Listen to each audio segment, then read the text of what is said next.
What's going down, Will Freeman, revolutionarylifestyledesign.com, coming to you today on how to handle your privacy and political fears. This is for you guys with the Proton Mail accounts and the Tor accounts and the whatever the fuck else you guys are doing. And it's good news. It's always good news because I'm an optimist and optimism has served me very well. Optimism has allowed me to be happy. And as always, I want to bring you guys the good news, the action plan about what to do about this stuff. First one is be grateful, okay? Life's easier than it's ever been in human history. There's points in times in history you had to worry about bandits. You lived in the country, you had to worry about bandits robbing your house. You lived in Texas, there was no law there. You're on your horse and buggy with your family in the back. You see another guy on the trail on his horse, he could shoot you. All right? We live in such better times. We've got the internet. We've got so many ways to make money.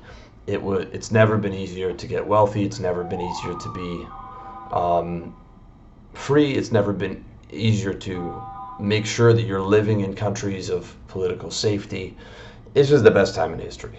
Okay, so recognize that. If you don't believe me, just read a history book. The vast, half of Europe was communist for, 70 years. No freedom there, no safety. Okay. Number two, accept that privacy's dead. It's dead. It's already happened. You don't have to worry about fighting it. You don't have to worry about becoming a ghost online. You can't assume that all your search history, I don't care what browser you're using, assume that all of that could be found by intelligence agencies if they wanted to.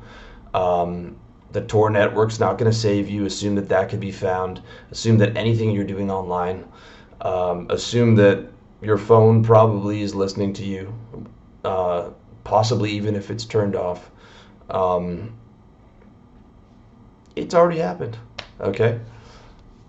You can either accept it or throw your passports, your bank cards, and everything you own in the river and go live in the jungles of Thailand with no cell phone signal. And I'm not talking about 2 hours outside of a major city. 2 hours outside of a major city, you'll see small towns and small little houses, but you'll see kids with spacers in their earrings and cell phones. And they have good cell reception up there. Okay, so that's not far enough.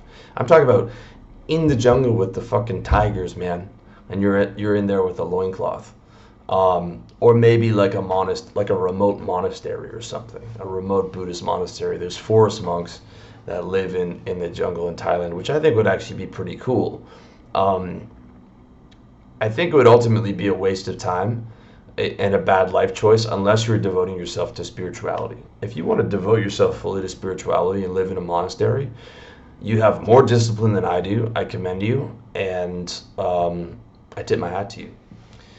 Otherwise, you're just fucking LARPing, as far as I'm concerned. You're LARPing. That's live action role playing. As long as you're using the bank account system, if you're traveling with a passport, you're going online, fucking no privacy, dude. This little baby right here, this smartphone, Google knows where I am. If I ever got afoul of the law, they'd find me within 20 minutes, I'm sure. I would be able to do nothing about it. And there's just no privacy, dude. Straight up. Okay? Number three. Okay, this is based off number two, live a naked life. There's no privacy. I've got my whole life online. No one's going to be surprised about my naughty dating history. I've been with a lot of girls. I wrote some books on dating. My mom's seen my site. My aunts have seen my site. That was uncomfortable. They've seen the books I've written on that. Uncomfortable, but hey, now it's out in the open. My whole life's out there in the open. No one's going to be surprised. If you're a politician and you're married and you're a family values politician, but you're quietly in the closet, hey, that stuff's probably going to come out. You know what? You should have been honest and living a naked life anyways. And, life's just so much easier when you stop lying about shit and trying to pretend to be someone that you're not. Okay.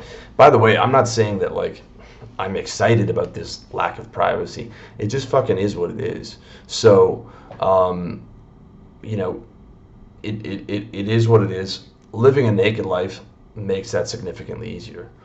Number 4, and we're not just talking about privacy, we're talking about political fears. Just don't run your mouth about politics, culture, or race.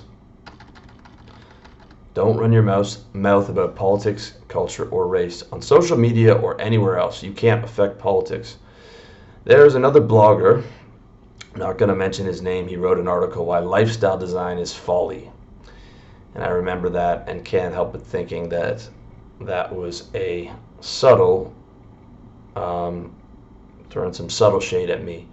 I didn't respond because I don't have time to respond to any type of negativity. Don't waste any time on it.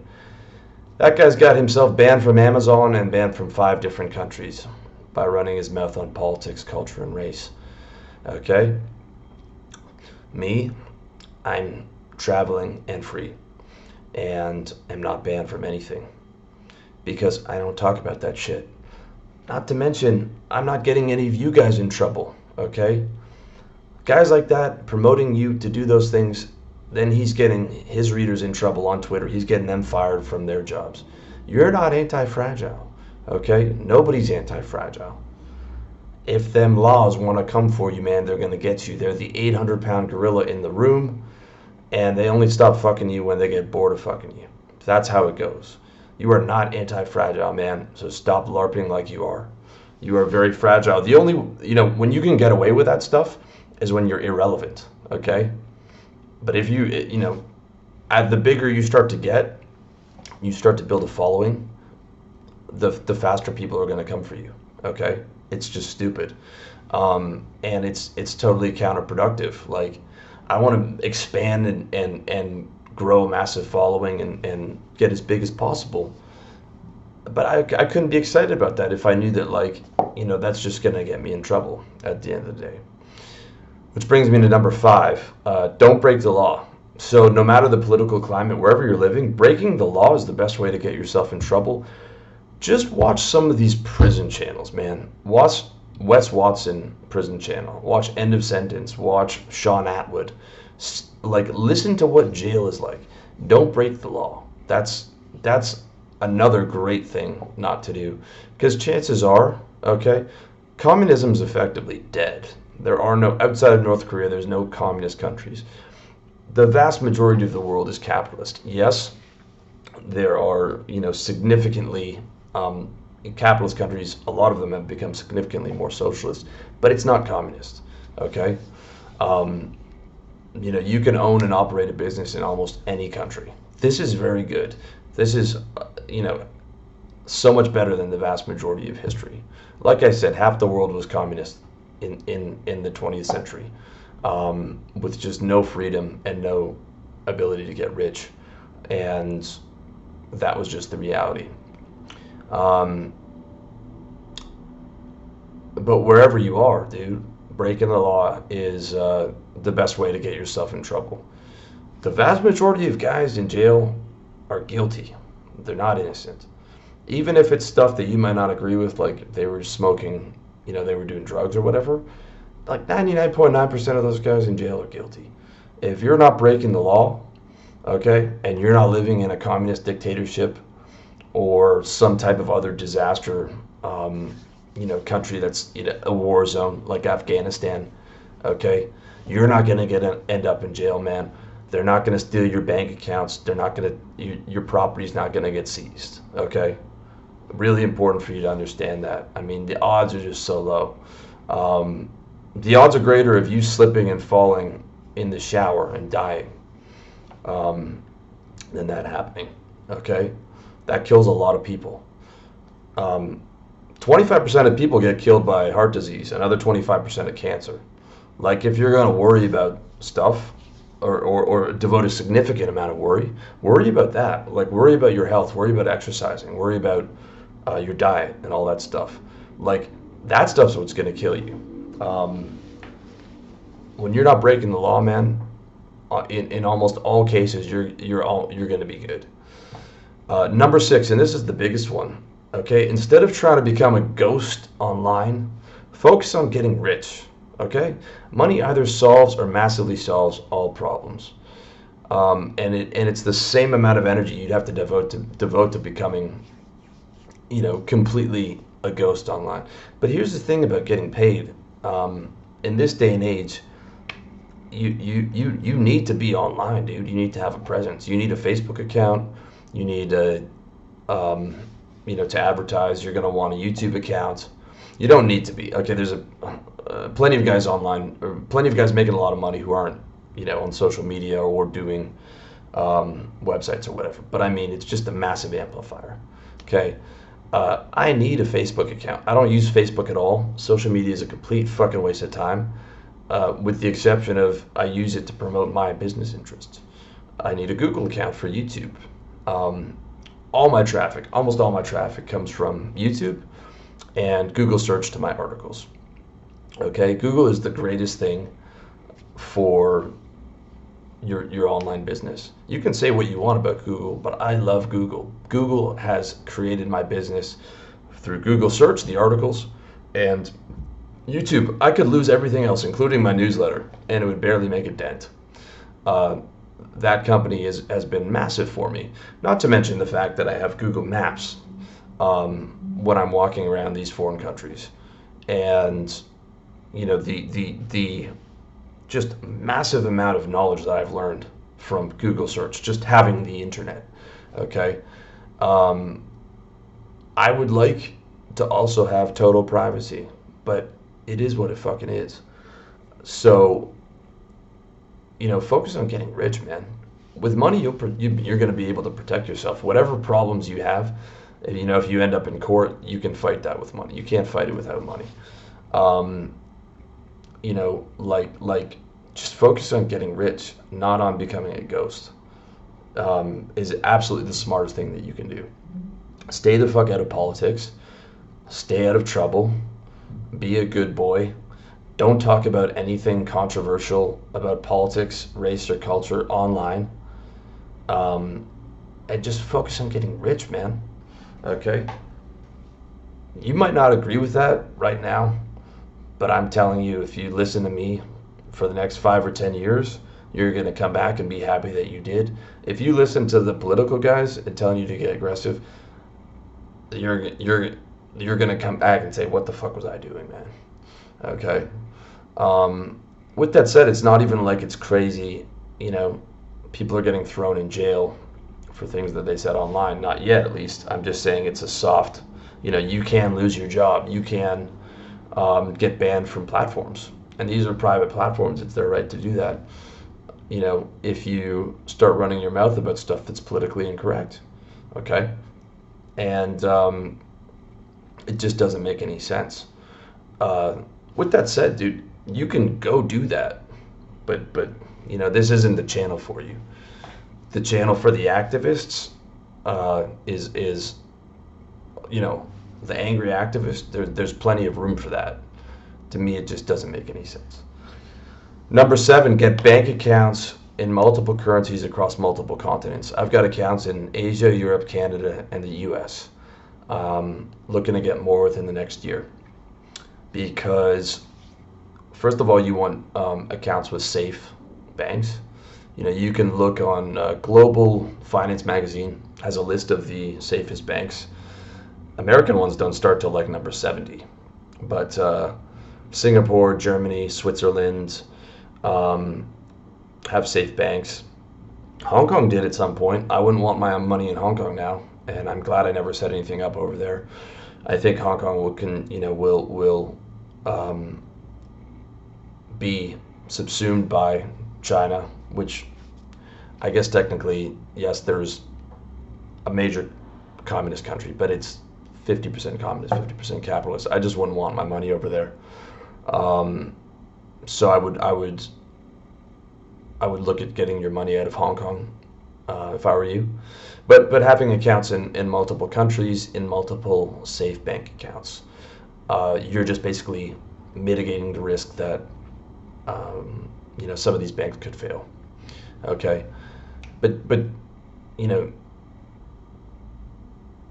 it's not something to devote a crazy amount of time to worry about. Okay, again, the odds are really low of the bank you're being in failing if you're with one of the big banks. Like the big four banks in Canada where I'm from, BMO, TD, Scotia, RBC, are like 200 years old. I think some might be older than the actual existence of the country. The banks in Singapore are extremely conservative. A lot of the big ones are.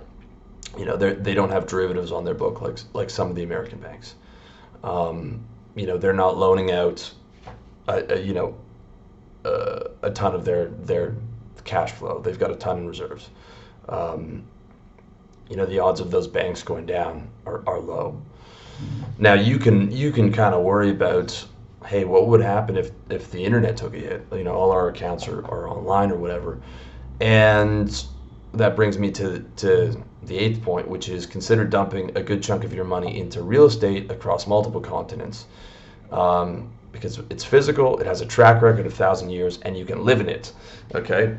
With that said, if you remember an article and a video I did a while back on part 1 was why you shouldn't buy real estate, part 2 is why you shouldn't invest in real estate, I still don't like real estate as an investment. I like Grant Cardone. I don't like real estate. I have a passion for it. I don't like any investment really. I recognize that as you start to get wealthy, investing makes sense. And I'm coming to you as a guy who was a professional trader. Okay, what I like is high margin businesses that you can just dump money into, through paid marketing, like my business. If I had complete confidence in like the business climate would continue as is, with YouTube the way it is and my articles, like I've got this down to a system, and bank safety and there was no inflation, I would just dump everything into this business forever, because it's just, we're talking about 1,000% returns versus the 8% you get in real estate or whatever. The real estate is more for just psychological security. The track that it's physical, I know it's going to exist 100 years from now. Like if I go down to Florida and buy a house, it's going to be there 100 years from now. I'm going to be able to use it. It's a home base. I can keep all my stuff there. Worst case scenario, there's still it's insured, and you can live in it. As long as you've got your house, and if you have your transportation covered, like I just walk everywhere. I'm in shooting distance from everywhere I want to go to walk, and mostly I just order food delivery. But if you can either walk everywhere, or you've got your car owned outright, it's hard to touch you, man. Okay, and you've got bank accounts in multiple countries, and you're rich, and you've got a high margin business, and you own your house and maybe own a house in base number 2. Dude, you're gonna be good. Okay, you're gonna be fine. Chances are, I think the U.S. is gonna continue to dominate for the next 20 or 30 years. Again, like, as opposed to a lot of these bloggers, the doom and gloom guys, I've lived in different countries. The US and Canada are so far ahead of Asia. They're so far ahead of Eastern Europe. People work harder. People are smarter. People are, it's crazy. It's not like they'll become socialist dictatorships overnight. You're going to be allowed to own property 15 years from now. You're going to be allowed to run a business. It would be the absolute dumbest thing, there's no government that dumb that would, after having seen the track record of communism, would move towards that model. Will taxes continue to go up and countries move towards more socialist to a degree? Yeah. I mean, will automation kill a lot of jobs, and will there, I've seen them propose the universal basic income. Yeah, I mean that'll be interesting to see how that stuff develops. Will there become a wider gap between the rich and the poor? Abso-fucking-lutely. I could see, America, I could see the taxes getting as high as 50%. But I'm from Canada. The tax bracket's already 42%. There's a reason I'm not living in Toronto. I'd be paying like close to 42%, which isn't great, right? But, okay, it's not the state owns the property, okay? It's not, you can't own a business, all right? You're going to be able to own businesses for the rest of our lifetime. You're going to be able to earn money. This is especially true if you're mobile, right? I haven't lived in Canada for 5 years, okay? So you want to be able to be mobile. You want accounts in different countries. You want to be a good boy, okay? And you want to consider dumping some of that money into real estate as your insurance policy, and sort of just as a psychological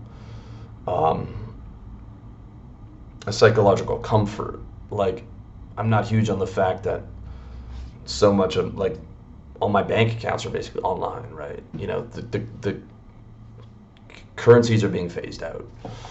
And Bitcoin's online, guys, too. So please don't don't start in on that. Okay. There is a psychological comfort to, like, I own that physical thing that I can live in, which I'll probably be doing within the next couple of years. But getting rich is the big one, man. Getting rich, being a good boy. You know, you're gonna be good, man. And there's more ways to make money. I mean, there's 22-year-olds making millions of dollars a year on fucking Instagram. This shit didn't exist even when I was growing up, okay?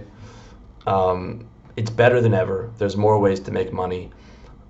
Yeah, North America's moving more towards socialism to a degree, but they're not going to kill the golden goose, man. Like, even the most socialist country right now in the world is Sweden. The highest tax bracket's 57%. But if you're making like 200 grand over there, you're probably paying 50%. Could you see taxes going that high? Yeah, I could see that. Okay, because they're having to pay for these bankrupt Social Security programs, and maybe they'll throw the universal basic income in there. Okay, maybe property taxes will go up a bit more and whatever. But that's the extent that I see for the next 30 years. And there's always going to be ways for you to make more money, dude. And if you're mobile, it's like, you know, you don't have to be living in those countries. I'm not living in those countries. I would like to spend more of my time in America, not Canada. Okay, Canada's too cold, man. And I just like Americans, dude. I like, and, you know, to live in America, to live in somewhere like Florida or Arizona, Texas, you know, and pay 30% total, especially as I get older and my mom's getting older, to have that higher standard of living is definitely on the table for me. Okay, because one thing you'll notice when you move outside of North America or whatever, it's like, you know, like Amazon delivery and stuff, and all those things you take for granted, the super functionality that you take for granted back home, is something you do tend to miss. Okay, but dude, just as long as you're rich, you get a couple extra bank accounts as your insurance policy, you dump your money back into your high margin service business as fast as you possibly can to scale up as fast as you possibly can, then maybe as an insurance policy, you look at buying some property. I mean, in Florida, you can get a nice house for 200 grand. Okay, like 3-bedroom, etc. In Canada, that's going to cost you $1 million. But you know, mid-sized town in Florida, mid-sized town in Arizona. You know, 200 grand gets you a nice condo in Malaysia. 200 grand gets you a great house in Eastern Europe. You know, there's plenty of places where you can put down that kind of money without having, you know, and pay that off in cash. Just have the car owned, and you're gonna be good. All right, man. So keep your head up on that, and don't even watch about politics. Don't even watch about privacy or whatever. That's not dumping your head in the sand. Okay, it's just focusing on what's positive, and it's focusing on what you actually can fucking control, which is getting rich. Okay, get rich and protect your. Get rich, reinvest that back into your business, and then protect that wealth. All right? Other than that, stay the fuck out of trouble. Be a good boy, which is easy because all you're going to be doing is grinding and exercising and getting up early and having sex with your girlfriend, and then in your spare time hanging out with your buddies, eating healthy, living a good life. Okay? Stay on your game. Same fucking message I've been saying since 2012 when I started. Not going to change. Going to continue to keep telling you guys to play the game of life. It's going to be all good. It's a positive world. It's the best time to be alive, man. So keep your head up. Keep positive. Keep grinding. If you want any help with this shit, revolutionarylifestyledesign.com/coaching. If you want a more detailed outline of this, I wrote a massive article on this on how to plan your financial future. Search for that at revolutionarylifestyledesign.com. Much love to you.